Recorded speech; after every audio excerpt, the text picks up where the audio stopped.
छत्रपती संभाजीनगरमध्ये आशादीप बालसुधारगृहात नाबालिग मुलींवर अत्याचाराचे गंभीर आरोप, राज्य सरकारकडून चौकशी समितीची स्थापना।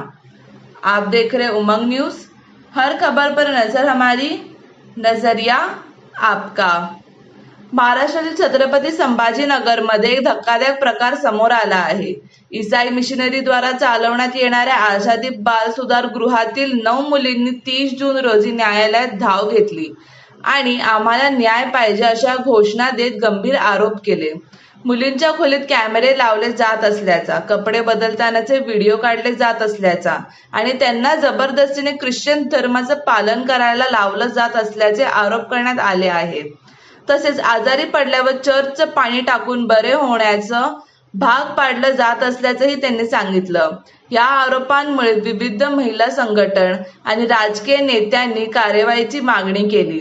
आता राज्य सरकारने उपायुक्ताच्या अध्यक्षतेखाली चौकशी समिती नेमली असून 7 दिवसात अहवाल सादर केला जाणार आहे।